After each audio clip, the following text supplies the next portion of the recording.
Hi everyone, Petrik here. So today's video, I will be doing a spoiler-free book review of a new upcoming book. And this is quite different because I will be reviewing a cozy fantasy novel. And this is for The Teller of Small Fortunes by Julie Leong. And yeah, this is a beautiful cover art by Devin L. Kurtz. And it is one of the main reasons why I was first interested in this one. But this book, it definitely took me by surprise. This definitely became one of my favorite books of the year. And you don't have to wait long to get a copy of this one because this will be released on the first week of November.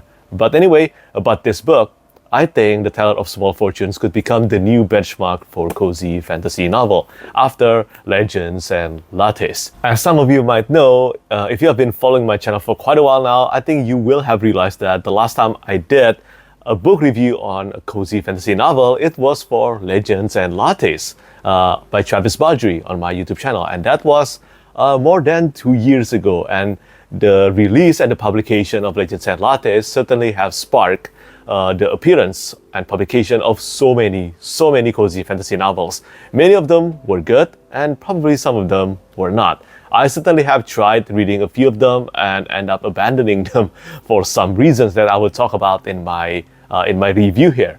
But The Teller of Small Fortunes, I think it did many things that Legends and Lattes did right.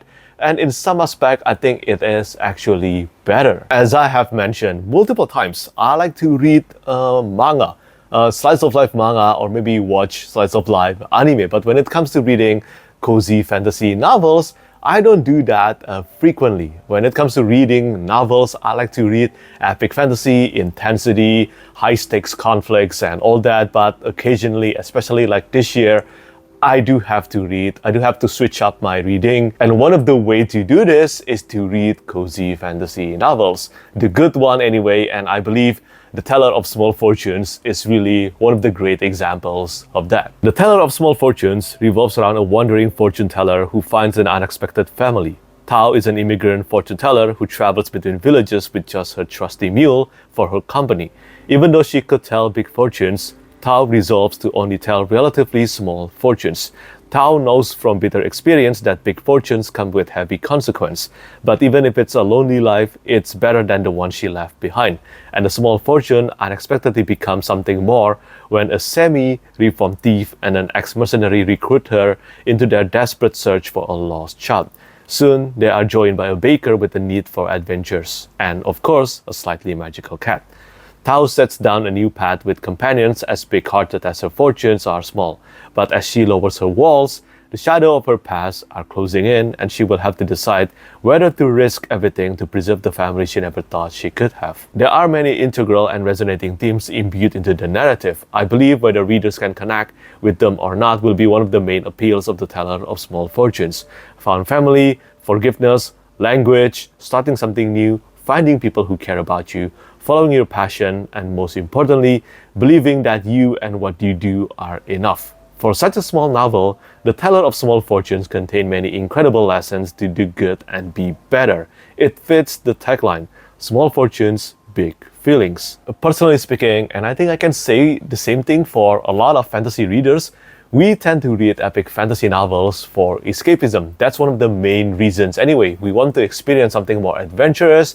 We want to escape from our daily and mundane lives without, experiencing the literal danger from the adventures that we read anyway. But I think inherently that's one of the main reasons why we all love reading epic fantasy novels. It also teaches us to be more empathetic towards other people. And some of them can convey inspiring messages enough to make us want to achieve more in our lives. That's what I truly believe.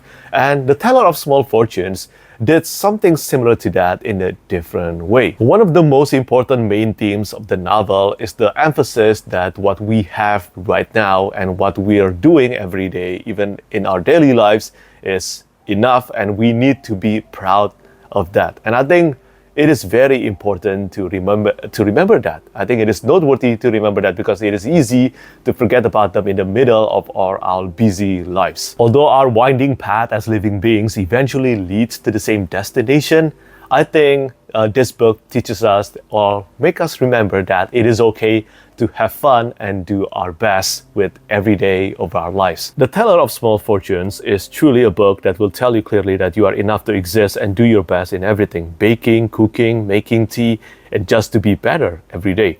Through the characters, Leong successfully delivered the crucial messages and themes of the Teller of Small Fortunes. Heavy topics were being discussed as well: the disappearance of languages as we settle in a new location, the difficulty of being an immigrant, dealing with prejudice, or in a similar manner to the paper Menagerie by Candy, to appreciate and be proud of your language and culture. The several themes handled in this book, while ensuring the book remains a cozy fantasy, were done slightly better than Legends and Lattes, in my opinion. And none of the characters are perfect characters. Obviously, these are flawed characters, even though they are, at their core, genuinely kind-hearted characters trying to do good, but they have made mistakes and they all have their own respective flaws. And that includes the main character, for example, Tao. Even though the title of this book is The Teller of Small Fortunes, Tao is actually very capable of telling big fortunes. She's just afraid of the consequence of telling big fortunes after the past that she had. But due to the circumstance, especially after reading this book and the events that happen in this, I think you will soon realize that her reasoning can be quite self-centered sometimes, especially because the big fortunes that she tells can actually deliver a lot of great things. So Tao, as an example, she definitely developed along with each chapter, and that includes all the characters in this book. And I can definitely say that I felt emotional at times when I was reading The Teller of Small Fortunes. I didn't realize that I would grow so connected with the characters and the themes of the novel, but I certainly did. And I think if there's another thing that The Teller of Small Fortunes did right, it's the identity of the novel as a cozy fantasy novel. This is an element I think Leong excels more than many other authors trying to write cozy fantasy. Leong knows the purpose of the genre and she stuck with it. When we read epic fantasy novels, we usually would love to be surprised by some unexpected elements of the plotline and development. To not know the ending or to start the book with as little knowledge as possible usually benefits the readers of the genre. Except for the promise of a new world in a high fantasy subgenre, it is often safe to expect the unexpected. In cozy fantasy, it is almost always the other way around. Readers read cozy fantasies to feel comforted, to enjoy the slice of life moments and kind more than anything. This isn't to say conflicts are not allowed. Conflicts among the characters, even if they are very minimal in scope, must still exist. Otherwise, it would still be a boring book. However, many cozy fantasy novels seem to forget their identity and try to blend intense actions into their own cozy fantasy novel. Can Spell Treason Without Tea by Rebecca Thorne is very famous for this, and on some level, even the prequel novel to Legends and Lattes by Travis Baldree, Bookshops and Bondas, is guilty of this as well. When they include relatively many detailed action scenes, the overall quality of the cozy fantasy novel decreases. The best part of Bookshops and Bondas are every moment the battle scenes are not on the pages. This mistake does not happen in The Teller of Small Fortunes. It stays to the cozy fantasy umbrella from the beginning to the end, just like Legends and Lattes. And it is one of the many reasons why fans of the subgenre must give this novel a read. Overall, I do think that this is a heartwarming, cozy, and really comforting cozy fantasy novel. I did not expect I would enjoy this one as much, but as I mentioned, the tagline is Small Fortunes, Big Feelings, and I guess you can say the same thing about the size of the novel. Small novel, big impact. And yeah, I really love The Teller of Small Fortunes. It somehow became one of my favorite debuts and also one of my favorite books of this year. And yeah, if you are a fan of cozy fantasy novel, I think you really should give this novel a try. Or maybe if you're not a fan of cozy fantasy and you just want something more relaxing, maybe something like Discworld. Discworld can be relaxing too, I think, even though I haven't finished reading any of the Discworld novels, but that's what I always hear. But my point is, if you want a break from all the intensity and you want to relax, then this is a great pick. I think this is such a fine debut novel, and I look forward to reading whatever Julie Leong will come up next. And yeah, that's all really regarding my review of The Teller of Small Fortunes by Julie Leong. Again, this book will be out, I think, in the first week of November, so it won't be long before you can read this book as well. And whether it's the US cover art or the UK cover, I think they both look beautiful in their own way.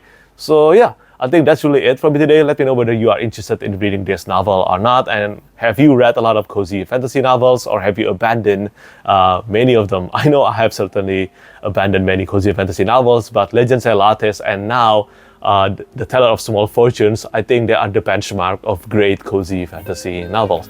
And yeah, I think that's it for me today. As always, thank you so much for watching, and thank you for your support. Bye-bye. Lastly, I want to say thank you so much once again to all my patrons who keep on supporting me.